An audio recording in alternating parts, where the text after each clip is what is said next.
The sellout begins inside the United States Supreme Court, where the narrator, known as me or Bonbon, waits to hear the outcome of his case. He is being judged for two acts that seem impossible in modern America: owning a slave and reintroducing segregation in his hometown. The opening immediately tells us that this story will not move through ordinary realism, but through satire, contradiction, and public scandal. Bonbon does not narrate like a man trying to make himself look innocent. His voice is sharp, comic, restless, and full of digressions, as if he is arguing with the whole country while also arguing with himself.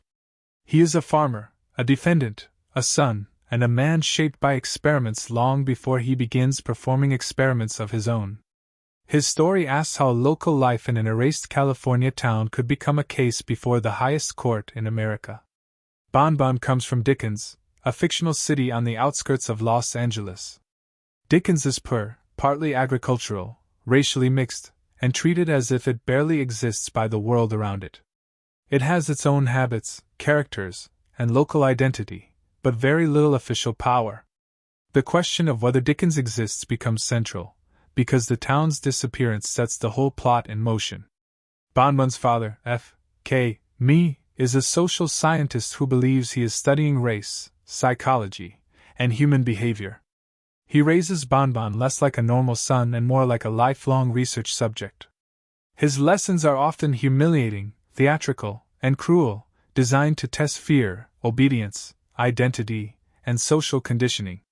Bonbon grows up learning that social life is often staged, manipulated, and full of roles people may not even know they are playing. Because of his father, Bonbon's childhood is shaped by experiments instead of ordinary care. F.K.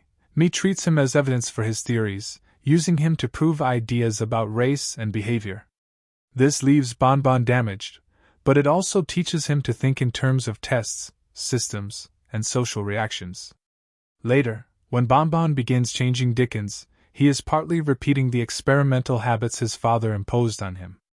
F.K. Me is also a public figure in Dickens. He acts as an unofficial therapist, local intellectual, and founder of the Dum Dum Donut Intellectuals, a group that gathers to debate race, culture, history, and identity. These scenes show that Dickens is not just an ignored place, it is a place where people constantly interpret themselves. The novel treats intellectual talk as both serious and ridiculous, useful and performative. F.K. Me is eventually shot and killed by police. His death removes the dominant figure in Bonbon's life and leaves behind both money and confusion. Bonbon receives a settlement, but the settlement does not give him a mission or a stable sense of who he is. Instead, he remains in Dickens, carrying the remains of his father's ideas without fully knowing what to do with them. After his father's death, Bonbon becomes an urban farmer. He studies agricultural science and works the family land, growing crops that physically root him in Dickens. Farming gives him something concrete in a world full of unstable language, legal categories, and racial performance. The land matters because Bonbon's connection to Dickens is not just emotional, it is practical, physical, and daily. 5 years after F.K. Me's death, Dickens disappears from the map. The city's signs are removed, and its identity is absorbed into the surrounding urban sprawl. This is not presented as a dramatic disaster, but as a bureaucratic disappearance. For Bonbon, the loss is personal and civic. If the town can be erased, then the people tied to it can be treated as if they do not fully exist either.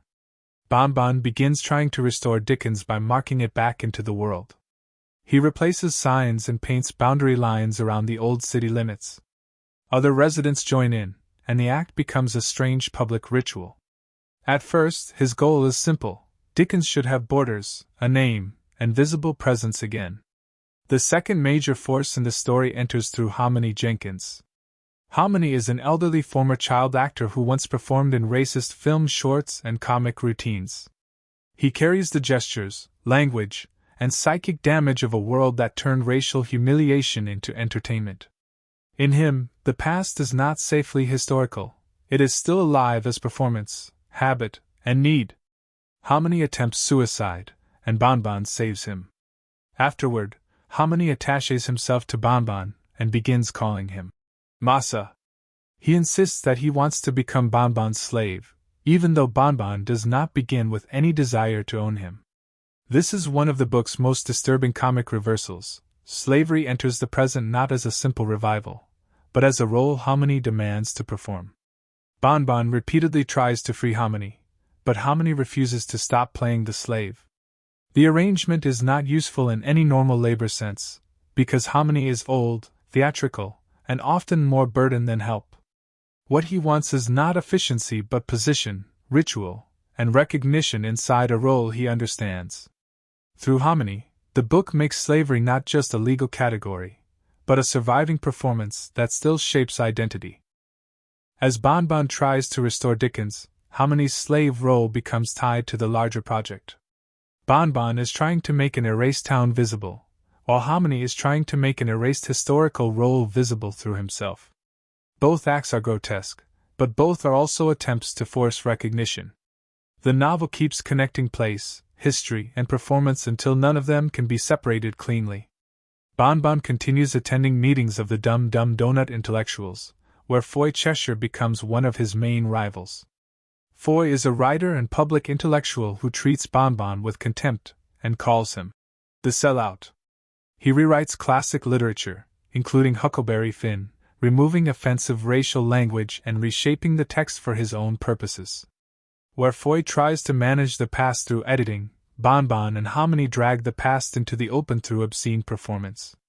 Bonbon also tries to restore Dickens through a Sister Cities program. The joke is that even cities associated with disaster or danger reject Dickens as a partner. Eventually, Dickens is paired with cities that no longer exist, making the town's erased status even more absurd.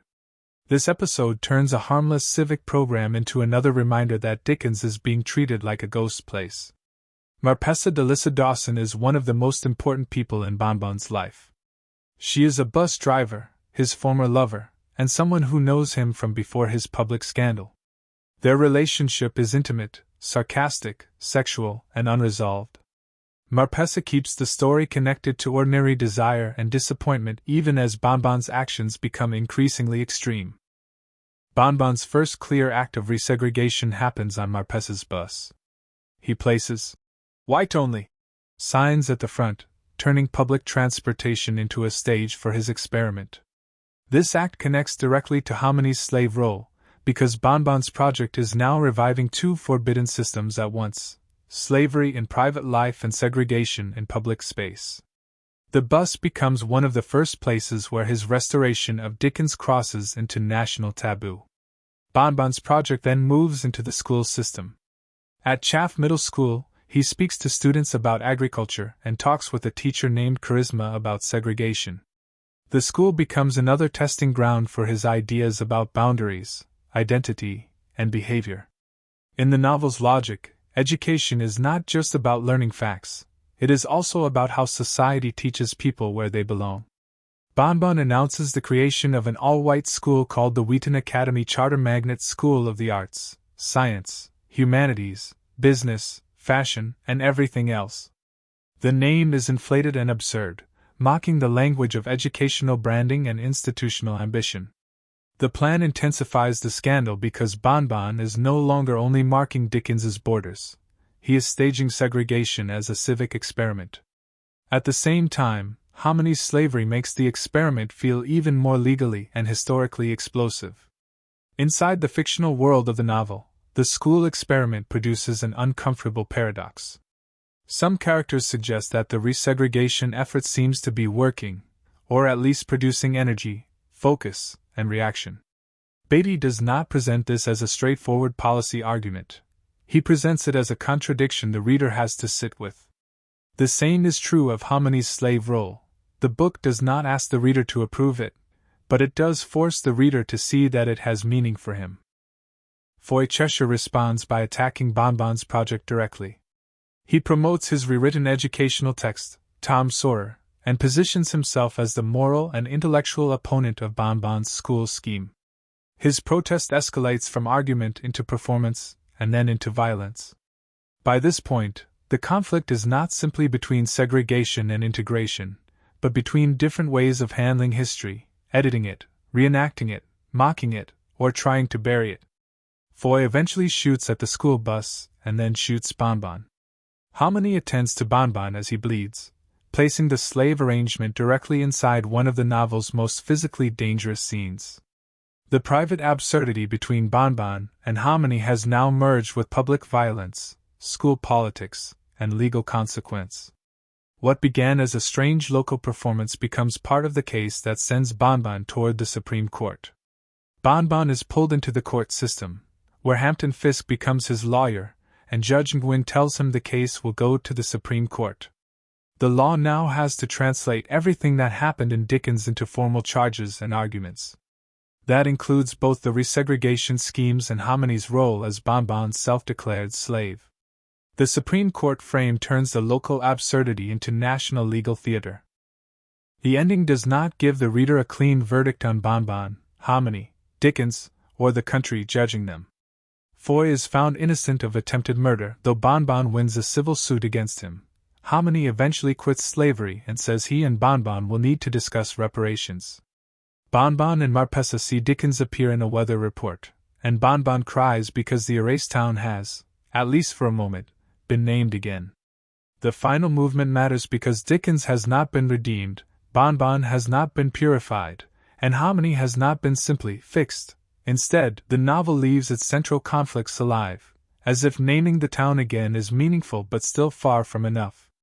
After publication, The Sellout became one of the most celebrated American novels of the 2010s, especially because it pushed satire further than many readers expected a major literary prize winner to go. It won the 2015 National Book Critics Circle Award for Fiction and then the 2016 Man Booker Prize, making Paul Beatty the first American writer to win that prize. Critics praised the novel for its speed, intelligence, risk, and refusal to make racial history comfortable. Its popular impact was strongest in literary culture rather than mass entertainment. It became a reference point for how contemporary fiction could handle race, comedy, discomfort, and taboo without turning into a simple moral lesson. Consider giving us a like and let us know in the comments what books you would like to see next. Happy learning,